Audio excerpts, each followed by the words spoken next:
السلام عليكم ورحمة الله تعالى وبركاته. الحمد لله رب العالمين. صلى الله على سيدنا محمد صلى الله عليه وسلم وعلى آله وصحبه أجمعين. ما بعد. மிஃப்தாஹ் அரபியா கிதாபினுடைய அல் ஜுசூ சானி இரண்டாம் பாகத்தினுடைய 87ஆம் நாள் பாடமான இன்றைய பாடத்திலே நாம் அமர்ந்திருக்கிறோம். அல்ஹம்துலில்லாஹ். இந்த பாடங்கள் தொடர்ந்து நடைபெறுவதற்கு அல்லாஹ் தௌஃபீக் செய்வானாக. ஆமீன் யா ரப்பல் ஆலமீன்.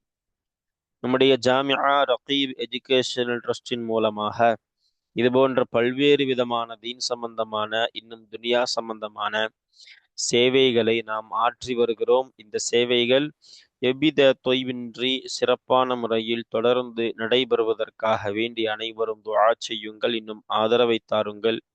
நன்மையான காரியங்களில் அனைவரும் ஒன்று சேருவோம், முந்திக் கொள்வோம்.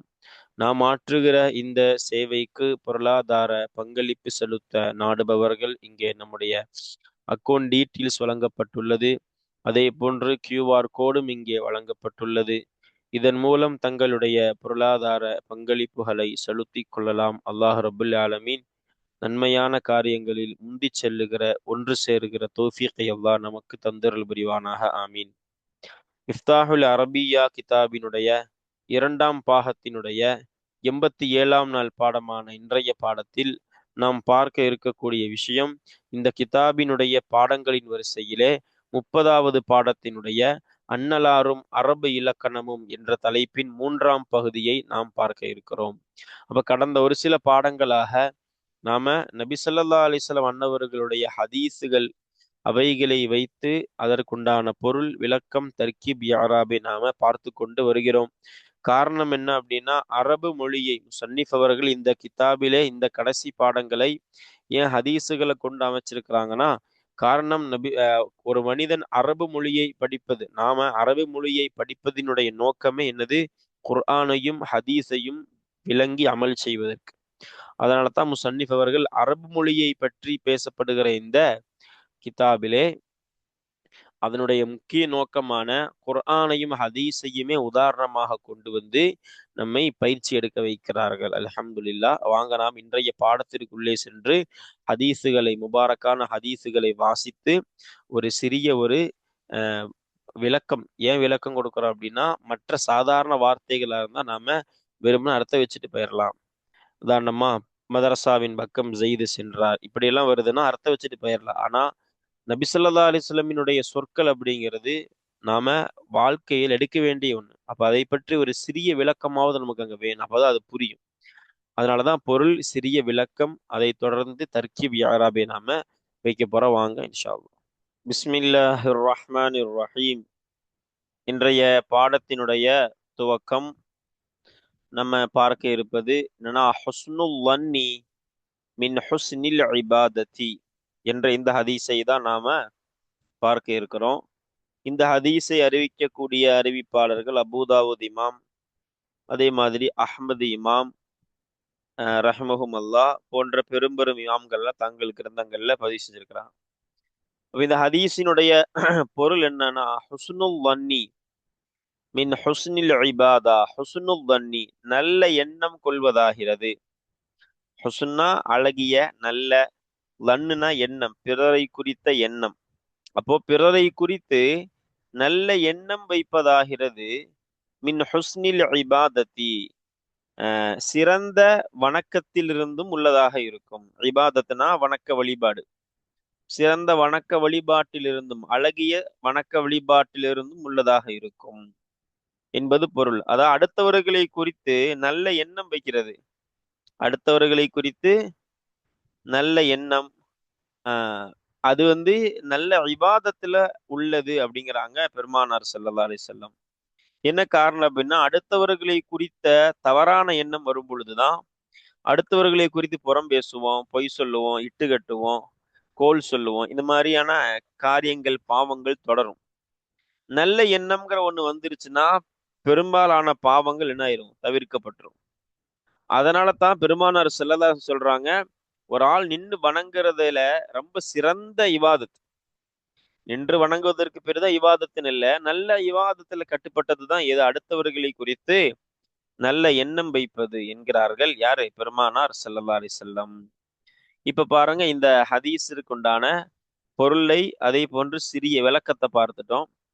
தர்கீப் பாருங்க, ஹுஸ்னு முபத்ததா முலாஃபு, அல்லன்னி முலாஃப் இலைஹி, மின் ஜாரு, மின்னுடைய தாளுக்கு போக்கப்பட்டிருக்குது, அதுதான் ஹபரு. ஹுஸ்னி மஜ்ரூர் முலாஃபு, அல் இபாதத்தி முலாஃபு இலைஹி. அப்ப பாருங்க, ஹுஸ்னு என்பது என்னது? லாஹிரத்தான லம்மத்தை கொண்டு ரஃபஅ செய்யப்பட்டிருக்கிறது. ரஃபஅ செய்த ஆமில் மஅனவி. அல்லன்னி என்பது லாஹிரத்தான கஸ்ரத்தை கொண்டு ஜர்ரு செய்யப்பட்டிருக்கிறது. அதே போன்று மின் என்பது என்னது? சுக்கூன் மீது மபனியான ஹர்ஃபுல் ஜர்ரு. ஹுஸ்னி என்பது லாஹிரத்தான கஸ்ரத்தை கொண்டு ஜர்ரு செய்யப்பட்டிருக்கக்கூடியதான இஸ்மு. அதே போல அல் இபாதத்தி என்பது என்னது? லாஹிரத்தான கஸ்ரத்தை கொண்டு ஜர்ரு செய்யப்பட்டிருக்கக்கூடியதான இஸ்மு. அப்ப இந்த ஹதீஸ் ஷரீஃபினுடைய இந்த ஹதீஸை குறித்து இமாம்கள் ஹசனான ஹதீஸ் என்பதாக குறிப்பிடுறாங்க. அப்ப இந்த ஹதீஸ் ஷரீஃபை குறித்த பொருள் சிறிய விளக்கம் தரிக்க வியாராபை நாம பார்த்துட்டோம். இப்ப அடுத்த ஹதீஸ் பாருங்க, என்னது? அஃலலுல் முஃமினீன அஹ்ஸனுஹும் குலுகன் வ அக்யசுல் முஃமினீன அக்ஸருஹும் ذிக்ரல் லில் மௌத்தி. அப்ப பாருங்க, மௌத்தி தான் ஒரு கஸ்ரு தான் வந்திருக்குது. கீழே உள்ள ஆ உடைய ஹம்சா அது. பாருங்க, அப்ப இது ஒரு ஹதீஸ். என்ன ஹதீஸ் பாருங்க, அர்த்தம் பாருங்க. அஃலலுல் முஃமினீன, அர்த்தம் பார்க்கறதுக்கு முன்னாடி இந்த ஹதீஸை நிறைய இமாம்கள் பதிவு செய்யறாங்க. அஃலலுல் முஃமினீன் அஹ்ஸனுஹும் குலுகாங்கிற ஹதீஸை இமாம் சுயூத்தி இமாம் தங்களுடைய ஜாமிஉ ஸகீர்ல, அதே போன்று இப்னு மாஜா இமாம் தங்கள் கிதாபுல, இந்த மாதிரி தபரானி இமாம் தங்கள் கிதாபுலன்னு நிறைய இமாம்கள் இந்த ஹதீஸை பதிவு செய்திருக்கிறார்கள். அறிவிக்கக்கூடிய அறிவிப்பாளர் அனஸ் இப்னு மாலிக் ரலியல்லாஹு தஆலா அன்ஹு. இந்த ஹதீஸ் என்ன சொல்ல வருதுன்னா, முஃமின்கள் அப்படின்னா நல்ல குணம் கொண்டிருக்கணும். அவங்கதான் சிறந்த முஃமின். அதே சமயம் முஃமின்களில் ரொம்ப அறிவாளி யாரு? ரொம்ப சிறந்த அறிவாளி யார் அப்படின்னா, யார் மௌத்தை அதிகமாக நினைவு கூறுகிறார்களோ அவங்க அப்படிங்கிறாங்க. அத பாருங்க, அஃலலுல் முஃமினீன, முஃமின்களில் மிகச் சிறந்தவராகிறவர், அஹ்ஸனுஹும் குலுகா, குணத்தால் அவர்களில் அந்த முஃமின்களில் மிக நல்லவராக இருக்கின்றாரே அவராக இருக்கிறார். இது குலு, அதாவது காவுக்கு லம்மு வச்சு குலுகன், நற்குணத்தால் அப்படின்னு அர்த்தம். அப்ப குணத்தால் அந்த முஃமின்களில் யார் சிறந்தவராக இருக்கிறாரோ அவர்தான் யாரு? அந்த முஃமின்கள்ல ரொம்ப சிறந்தவர் என்று சொல்றாங்க பெருமானார் ஸல்லல்லாஹு அலைஹி வஸல்லம். அப்ப நல்ல குணம் அப்படின்னா என்ன அப்படின்னா, அடுத்தவர்களோடு பழகுகிற பொழுது நல்ல குணத்தோடு இருக்கணும். ஒண்ணு, நல்ல முறையில உண்மையாக நேர்மையாக யாருக்கும் சிரமம் கொடுக்காம இருக்கணும். அதே சமயம் அந்த நல்ல குணம் என்பதற்கு இமாம்கள் விளக்கம் எழுதுறாங்க. எப்படின்னா, அல்லாஹுவை விஷயத்தில் நல்ல குணம் இருக்கணும். அல்லாஹ்வை திட்டக்கூடாது. ஏதாவது நமக்கு ஒரு கஷ்டம் வருதுன்னா அல்லாஹ்வை திட்டக்கூடாது. ஏதாவது நஷ்டம் வருதுன்னா திட்டக்கூடாது. கலா கதிர பொருந்திக்கணும். சோதனை வரும் பொழுதும் அல்லாஹ்வுக்கு ஷுக்ரு செய்யணும். நிஅமத்து கிடைச்சாலும் ஷுக்ரு செய்யணும். அதே போல் நிறைய இருக்கு. இப்படி அல்லாஹுவினோடும் அடியார்களோடும் நல்ல குணத்தோடு நடந்து கொள்வது, இப்படி நடக்கக்கூடிய மக்கள் தான் முஃமின்கள்ல சிறந்தவர்கள் என்கிறாங்க யாரு? பெருமானார் ஸல்லல்லாஹு அலைஹி வஸல்லம். அதான் பாருங்க, அஃலலுல் முஃமினீன, முஃமின்களில் மிகச் சிறந்தவராகிறவர், அஹ்ஸனுஹும் குலுகா, அவர்களில் நல்ல குணத்தால் மிக அழகானவராக இருப்பாரே அவராக இருக்கிறார். பாருங்க, தர்கீப் பாருங்க, அஃலலு முபத்ததா முலாஃபு, அல் முஃமினீன என்பது முலாஃபு இலைஹி, அஹ்ஸனு என்பது ஹபர் முலாஃபு ஹும் முலாஃப் இலைஹி. அஃலலு என்ற முபத்ததாவுடைய ஹபர் தான் அஹ்ஸனு. குலுகா என்பது தம்யீஸ். சரி பாருங்க, அப்ப அஃலலு என்பது லாஹிரத்தான லம்மத்தை கொண்டு ரஃபஅ செய்யப்பட்டிருக்கக்கூடியதான இஸ்மு, ரஃபஅ செய்த ஆமில் மஅனவி. அல் முஃமினீன என்பது யாவை கொண்டு ஜர்ரு செய்யப்பட்டிருக்கக்கூடியதான ஜம்மு முதக்கர் சாலிமான இஸ்மு. அஹ்ஸனு என்பது மிது லாஹிரத்தான லம்மத்தை கொண்டு ரஃபஅ செய்த ஆமில் மஅனவின்னு சொல்லலாம். அஃலலுங்கிற முபத்ததானும் சொல்லலாம். ஹும் என்பது முலாஃப் இலைஹி, அப்ப ஜர்ருடைய மஹல்லு. ஆனா இங்க லமீருங்கிறதால இந்த ஹும் சுக்கூன் மீது மப்னி. குலுக்கன் என்பது தம்யீஸ், அதனால லாஹிரத்தான லம்மத்தை கொண்டு ரஃபஅ செய்யப்பட்டிருக்கக்கூடியதான இஸ்மு. லாஹிரத்தான ஃபதஹத்தை கொண்டு நஸ்பு செய்யப்பட்டிருக்கக்கூடியதான் இஸ்ம். பாருங்க அடுத்து, வா அக்கியசுல் முஃமினீன அக்ஸருஹும் ஸிக்ரல் லில் மௌத்தி. அதே போன்ற முஃமின்கள்ல யாரு ரொம்ப அறிவாளி அப்படின்னா, யாரு மௌத்தை நினைவு கூறுகிறாரோ, அதிகமாக நினைவு கூறுகிறாரோ அவங்கதான் அப்படின்னு சொல்றாங்க. யாரு? பெருமானார் ஸல்லல்லாஹு அலைஹி வஸல்லம். அப்ப பாருங்க, இந்த ஹதீஸை அறிவிக்கக்கூடிய அறிவிப்பாளர்கள் இப்னு மாஜா இமாம், அதே போன்று நிறைய இமாம்கள், ஹாக்கிம் இமாம், தபரானி இமாம், இவர்கள்லாம் தங்கள் கிதாபுகள்ல பதிவு செய்யக்கூடிய ஹதீஸ் தான் இது. அக்கியசுல் தொடர் ஹதீஸ். இந்த அக்கியசுல் முஃமினீன் அக்ஸருஹும் திக்ரல் மௌத் மட்டும் தனியாக பதிவு செய்யப்பட்டிருக்க ஹதீஸ் அது. வேற வார்த்தைகளாலும் அறிவிக்கப்பட்டிருக்கு. இல்லது இப்ப வாச அஹசனுஹும் ஹுலுகாங்கிற ஹதீஸும் இந்த திக்ர அக்ஸருஹும் திக்ரல் இந்த ரெண்டு ஹதீஸும் சேர்த்தும் அறிவிக்கப்பட்டிருக்கு, தனித்தனியாகவும் அறிவிக்கப்பட்டிருக்கு. சரி பாருங்க, அப்ப அக்கியசுல் முஃமினீன, இன்னும் முஃமின்களில் மிக பெரிய அறிவாளியாகிறவர், அக்ஸருஹும் திக்ரல் லில் மௌத்தி, மௌத்தை நினைவு கூறுவதால் அந்த முஃமின்களில் யார் அதிகமாக இருக்கின்றாரோ அவராக இருக்கிறார். ஹும்முடைய தமீர் இந்த முஃமினீன். அப்ப பாருங்க, அக்கியசு என்பது என்னது? வாவ் என்பது என்னது? அத்துஃபினுடைய வாவ். அக்கியசூல் அத்துவு செய்யப்படக்கூடியதுதான். அக்கியசு என்பது அஃதலுல் அத்துவு செய்யப்படுது. அப்ப அக்கியசு மஅதூஃபு முபத்ததா முலாஃபு, அல் முஃமினீன என்பது முலாஃபு இலைஹி, அக்ஸரு என்பது என்னது? ஹபரு முலாஃபு, ஹும் என்பது முலாஃபு இலைஹி. அடுத்து திக்ரன் என்பது தம்யீஸ். திக்ரன் என்பது தம்யீஸ். லில் மௌத்தில லி என்பது ஜாரு, அல் மௌத்தி என்பது மஜ்ரூரு. இப்ப இதற்கான இஅராப் என்ன பாருங்க. வா என்பது ஃபத்ஹின் மீது மப்னியான ஹர்ஃப் அத்துஃப். அதே போல அக்கியசு என்பதோ இது லாஹிரத்தான லம்மத்தை கொண்டு ரஃபஅ செய்யப்படக்கூடியதான ஒரு இஸ்மு. அதே போன்று அல் முஃமினீன என்பது என்னது? ஜம்மு முதக்கர் சாலிம். அப்ப இது யாவை கொண்டு ஜர். எதை கொண்டு ஜர்ரு? யாவை கொண்டு ஜர்ரு செய்யப்படக்கூடியதான இஸ்மு இது. அடுத்து பாருங்க, அக்ஸரு என்பதுல இது ஹபருங்கிறதுனால இது லாஹிரத்தான லம்மத்தை கொண்டு ரஃபஅ. அப்ப அக்கியசூக்கு ரஃபஅ செய்த ஆமிலது மஅனவி. அதே போன்று அக்ஸருக்கு ரஃபஅ செய்த ஆமிலும் மஅனவின்னு சொல்லலாம், அக்கியசுன்னு சொல்லலாம். அக்ஸரு லாஹிரத்தான லம்மத்தை கொண்டு ரஃபஅ செய்யப்பட்ட இஸ்மு. ஹும் என்பது ஜர்ருடைய மஹல். காரணம் என்னன்னா அது முலாஃப் இலைஹிங்கிறதுனால. ஆனா இங்க அது லமீர், அது சுக்குன் மீது மபனியான லமீரு. திக்ரன் என்பது என்னது? தம்யீஸ். லில் மௌத்தில லி என்பது ஜாரு, அல் மௌத்தி என்பது மஜ்ரூரு. அப்ப திக்ரன் என்பது வாஹிரத்தான ஃபத்தஹத்தை கொண்டு நஸ்பு செய்யப்பட்டிருக்கக்கூடியதான இஸ்மு. லில் மௌத்தில லி என்பது ஹர்ஃபுல் ஜர், கஸ்ரின் மீது மப்னியான ஹர்ஃபுல் ஜர் அது. அல் மௌத்தி என்பது லாஹிரத்தான கஸ்ரத்தை கொண்டு ஜர்ரு செய்யப்படக்கூடியதான இஸ்மு. அப்ப இந்த ஹதீஸ் ஷரீஃபினுடைய பொருள், அதே போன்று விளக்கம், தர்கீபு, இஅராபை நாம பார்த்திருக்கிறோம். அல்ஹம்துலில்லாஹ். இனி அடுத்த ஹதீஸ் பாருங்க. ஹியாருக்கும் அத்வலுக்கும் அஅமாரன் வ அஹ்ஸனுக்கும் மஹ்லாகா என்ற இந்த ஹதீஸ் பாருங்க. அப்போ நபி ஸல்லல்லாஹு அலைஹி வஸல்லம் அவர்கள் சொன்ன இந்த ஹதீஸை அறிவிக்கக்கூடிய அறிவிப்பாளர் யார் அப்படின்னு சொன்னா, சையதுனா அபூ ஹுரைரா ரலியல்லாஹு தஆலா அன்ஹு அவங்க தான் அறிவிக்கிறாங்க. இமாம் அஹ்மது பின் ஹம்பல் ரஹ்மத்துல்லாஹி அலைஹி, அதே போன்று இப்னு ஹிப்பான் ரஹ்மத்துல்லாஹி அலைஹி போன்ற இமாம்கள் தங்கள் கிதாபுகள்ல பதிவு செய்யக்கூடியதான ஹதீஸ் ஷரீஃப் இது.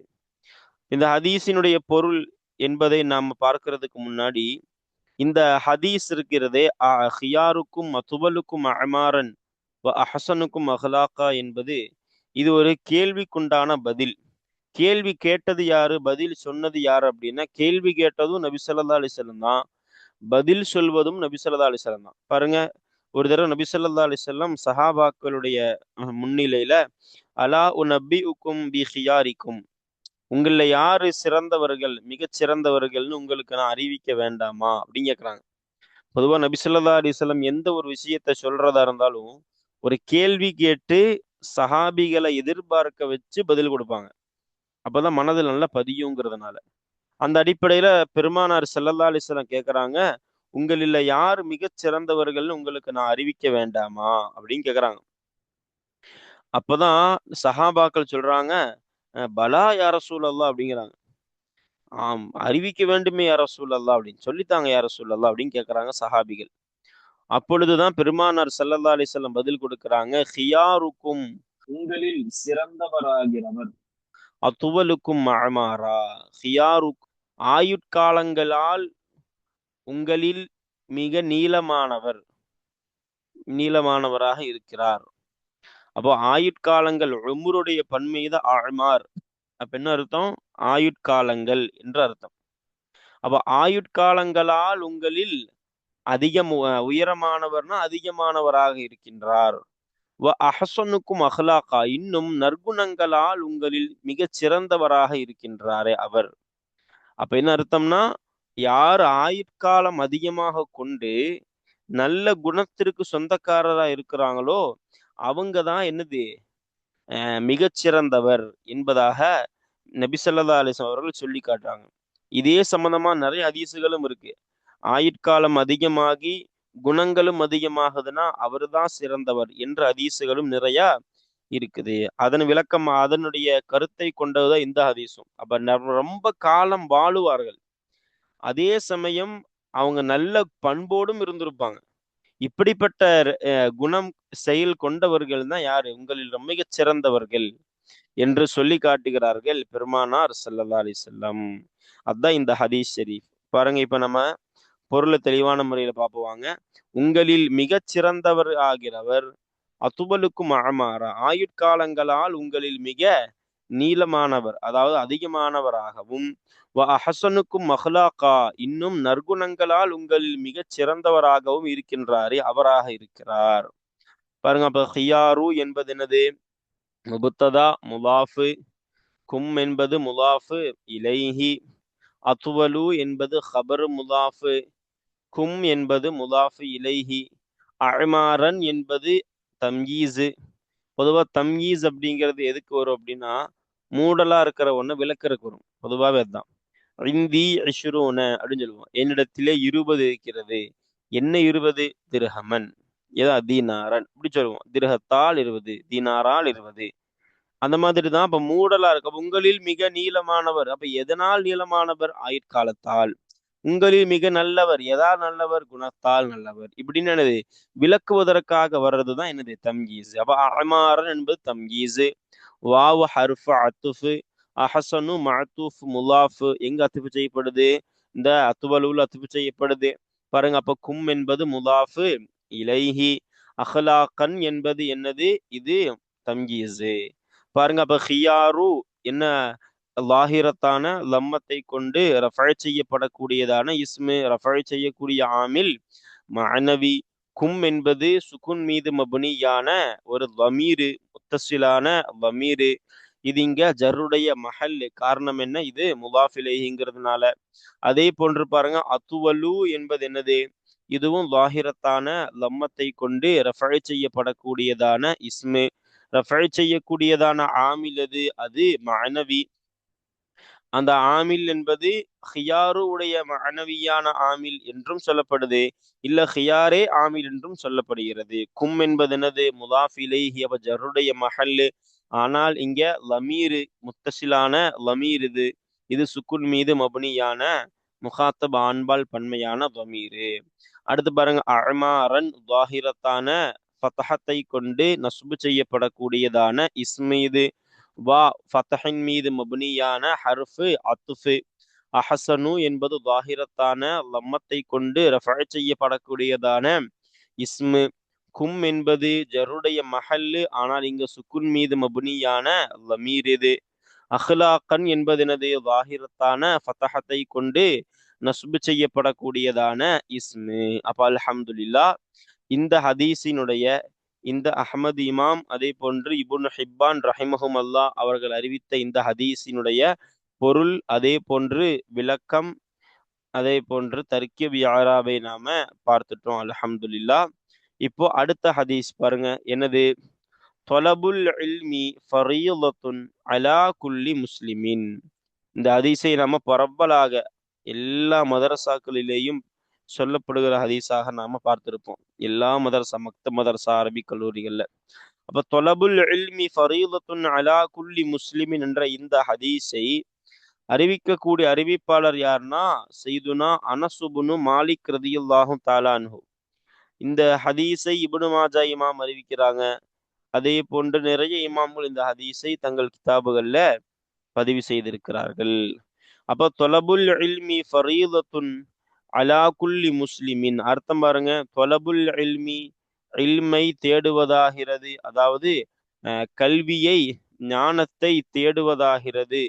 ஃபரீதத்துன் கடமையாக இருக்கின்றது. அலா குல்லி முஸ்லிமின் ஒவ்வொரு முஸ்லிமின் மீதும் கடமையாக இருக்கின்றது. அப்ப கல்வி ஞானத்தை தேடுறதுங்கிறது என்னது? எல்லோருக்கும், முஸ்லிமாக பிறந்த எல்லோருக்கும். இந்த முஸ்லிம்ங்கிறது ஆண்பாலுடைய வசன்ல இருக்கிறதுனால, அமைப்பில் இருக்கிறதுனால ஆண்களுக்கு மட்டும்னு கிடையாது. எல்லா முஸ்லிம்கள் அப்படின்னா ஆண் பெண் என எல்லா முஸ்லிம்களுக்குமே என்னதான் இந்த இல்மு என்பது கடமையானதுதான். சரி, அப்ப கடமை அப்படின்னா ரெண்டா பிரிப்பாங்க. ஃபரது ஐனு, ஃபரது கிஃபாயா. நமக்கு தெரியும் ஃபரது ஐன்னா ஒவ்வொரு தனி நபரின் மீதும் கடமையான கல்வி அப்படின்னு சிலது இருக்கு.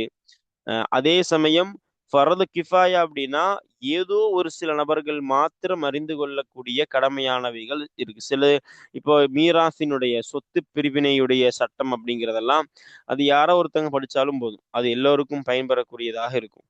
ஆனா மற்ற விதமான ஃபாத்திஹா சூரா குறித்த கல்வி, தொழுகையை குறித்த கல்வி, ஒருத்தர் வியாபாரம் செய்கிறார்னா வியாபாரம் சார்ந்த கல்வி, இப்படிப்பட்டதெல்லாம் ஒவ்வொரு தனிநபர் சார்ந்த கடமையான கல்வியாக இருக்கின்றது. அதே சமயம் கடமையான கல்வி என்பதை குறித்து சொல்லும் பொழுது சொல்லுவாங்க இல்முல் ஹால்னு ஒண்ணு இருக்காம. அது எல்லோருக்கும் கடமை. என்ன அப்படின்னா, ஒருவர் எந்த சிச்சுவேஷன்ல நிலையில் இருக்கிறாரோ, சூழ்நிலையில் இருக்கிறாரோ, அதற்கு ஏற்ற அந்த கல்வியை அவர் படிக்கிறது கடமை அவருக்கு. உதாரணத்துக்கு ஒருத்தர் ஹஜ்ஜுக்கு போறார் அப்படின்னா, அதுக்கு முன்னாடி வரைக்கும் வேண்டாம். ஹஜ்ஜுக்குன்னு அவர் தயாராயிட்டார்னா ஹஜ்ஜு சார்ந்த கல்வியை, ஃபிக்ஹ் சட்டங்களை படிக்கிறது அவருக்கு கடமை. அதே போன்று நிறைய விஷயங்கள், வியாபாரத்துல ஒருத்தர் இறங்குறாருன்னா வியாபாரம் சார்ந்த ஹலால் ஹராம் ரீதியான சட்டங்களை படிப்பது அவருக்கு என்னது? கடமை. இந்த மாதிரி எந்த நிலையில் அவர் இருக்கிறாரோ, சிச்சுவேஷன்ல இருக்கிறாரோ, அந்த அது சார்ந்த கல்வியை ஒருவர் படிப்பது அவருக்கு ரொம்ப கடமை என்பதாக இந்த ஹதீஸுக்கு இன்னொரு விளக்கத்தையும், இந்த அல் இல்முனா இல்முல் ஹால் என்பதாகவும் இமாம்கள் விளக்கம் கொடுக்கிறாங்க. அதாவது தற்போதைய நிலைக்கு தோதுவான கல்வி என்பதாக விளக்கம் கொடுப்பவர்களும் உண்டு. சரி பாருங்க, இப்ப நம்ம அர்த்தம் வச்சுட்டோம். இப்போ தர்கீப் இஅராபை பாருங்க. தொலபு என்பது என்னது? முபத்ததா முதாஃபு. அல் இல்மி என்பது முதாஃபு இலைஹி. அதே போன்று பாருங்க, ஃபரீலத்துன் என்பது ஹபரு, அலா என்பது ஜாரு, குல்லி என்பது மஜ்ரூர் முதாஃபு, முஸ்லிமின் என்பது முதாஃபு இலைஹி. அலாவுடைய தால்லுக் எப்படி வைக்கலாம் அப்படின்னா ஃபரீலத்துன்லையும் வைக்கலாம், அல்லது இங்க அலாவுடைய தால்லுக்கு போக்கப்பட்டிருக்கும். ஃபரீலத்துன் முஸ்தகிர்ரத்துன் அலா குல்லி முஸ்லிம், ஒவ்வொரு முஸ்லிமின் மீதும் இருக்கக்கூடியதான கடமை என்றும் நாம போக்கப்பட்ட ஒரு ஃபரீலத் என்பதனுடைய ஒரு சிஃபத்தை என்ன பண்ணலாம்? அலாவுடைய தாலுக்காகவும் கொடுக்கலாம். சரி பாருங்க, இப்போ இதற்கான இஅராப் என்ன பாருங்க. தொலபு என்பது லாஹிரத்தான லம்மத்தை கொண்டு ரஃபை செய்யப்படக்கூடியதான இஸ்மு. ரஃபை செய்த ஆமிலது மஅனவி. அதே போன்று அல் இல்மி என்பது என்னது? லாஹிரத்தான கஸ்ரத்தை கொண்டு ஜர்ரு செய்யப்படக்கூடியதான இஸ்மு. அதே போன்று ஃபரியலத்துன் என்பது லாஹிரத்தான லம்மத்தை கொண்டு ரஃபை செய்யப்பட்டிருக்கக்கூடியதான இஸ்மு. அப்ப ஏன்னா ஹபரு ரஃபைனுடைய மஹல்லு, ரஃபை எதை கொண்டு? லாஹிரத்தான லம்மத்தை கொண்டு. பொதுவா ரஃபை என்பது ஒரு நிலை, அது மாறவே மாறாது எப்பொழுதுமே. ரஃபைனுடைய நிலையில வரக்கூடிய அலாமத்துகள் மாறும். எப்படி? இங்க லம்மத்தை கொண்டு ரஃபா, சில இடங்கள்ல பார்ப்போம் வாவை கொண்டு ரஃபான்னு சொல்லுவோம், சில இடங்கள்ல பார்ப்போம் அலிஃபை கொண்டு ரஃபான்னு சொல்லுவோம், சில இடங்கள்ல அஸ்மாவு சித்தா மாதிரி எல்லாம் இருந்தா வாவை கொண்டு ரஃபா. இந்த மாதிரியான அடையாளங்கள் வேறுபடுமே தவிர ரஃபைங்கிறது ஒரு நிலை, அது அப்படிதான் இருக்கும். அப்ப ஃபரீதத்துங்கிறது ரஃபா செய்யப்பட்டிருக்கிறது. இதுக்கு எதை கொண்டு ரஃபை? லாஹிரத்தான லம்மத்தை கொண்டு ரஃபை செய்யப்பட்டுள்ளதான ஒரு இஸ்ம் இது. அலா என்பது என்னது? சுக்குன் மீது மபனியான ஹர்ஃபுல் ஜர்ரு. அடுத்து பாருங்க, குல்லி. அப்ப முன்பு நாம குறிப்பிட்ட மாதிரி அலாவுடைய தாலுக்காக நாம ஃபரீதத்தை வச்சுட்டா வேலை முடிஞ்சது. இல்ல முஸ்தகிரத்துன்னு ஒரு இதை வைக்கணும்னா அப்ப ஃபரீதத்துன் என்பது ஹபர் மௌசூஃப் ஆகும். முஸ்தகிரத்துன் என்பது சிஃபத்தாகும். அலா, அந்த அலா முஸ்தகிரத்தோடு தாலுக் ஆகும் என்று வைக்கிற மாதிரி வரும். அலா என்பது அப்ப முஸ்தகிரத் என்பது லாஹிரத், அது என்பது என்னது சிஃபத்தாக ரஃபுடைய மஹல்லில் இருக்கும். அலா என்பது சுக்குன் மீது மபுனியான ஹர்ஃபுல் ஜர்ரு. அதே போன்று பாருங்க, குல்லி என்பது லாஹிரத்தான கசிரத்தை கொண்டு ஜரு செய்யப்பட்டிருக்கக்கூடியதான இஸ்மு இது. முஸ்லிமின் என்பதும் இதுவும் லாஹிரத்தான கசிரத்தை கொண்டு ஜரு செய்யப்பட்டிருக்கக்கூடியதான இஸ்மு. அப்ப அல்ஹம்துலில்லா, இன்றைய பாடம் இந்த ஹதீஸினோடு நிறைவு பெறுகிறது. இந்த பாடத்தில் நாம பார்த்த விஷயங்கள் என்ன அப்படின்னா, ஒரு சில ஹதீஸுகள் பெருமானார் ஸல்லல்லாஹு அலைஹி வஸல்லம் அன்னவர்களுடைய புனிதமான வாயால் மொழியப்பட்ட அந்த வார்த்தைகளை நாம வாசிச்சு அதற்குண்டான பொருள், ஒரு சிறிய விளக்கம், அதே போன்ற தர்கீப் யாராபை நாம பார்த்திருக்கிறோம். அல்ஹம்துலில்லா. இதனுடைய நோக்கம் என்ன அப்படின்னா, குர்ஆனையும் ஹதீஸையும் விளங்கி அமல் செய்வதற்காகத்தான் நாம அரபு மொழியையே படிக்கிறோம். அதனால முஸன்னிஃப் அவர்கள் அரபு மொழியை பற்றி படிக்கின்ற இந்த கிதாபுல ஹதீஸுகளையே கொடுத்து நமக்கு பாடமாக எடுத்து தருகிறார்கள். அல்ஹம்துலில்லா. அப்ப நாம் படித்த இந்த பாடங்களை விளங்கி அமல் செய்ய அல்லாஹ் தௌஃபீக் செய்வானாக. ஆமீன். இனி அடுத்து வரக்கூடியதான பாடங்களில் தொடர்ந்து வரக்கூடிய ஹதீஸுகளை வாசித்து நாம நஹவினுடைய சட்டங்களை விளங்கிக் கொள்ளலாம் இன்ஷா அல்லாஹு தஆலா. அஸ்ஸலாமு அலைக்கும் வரஹ்மத்துல்லாஹி தஆலா வபரகாத்துஹு.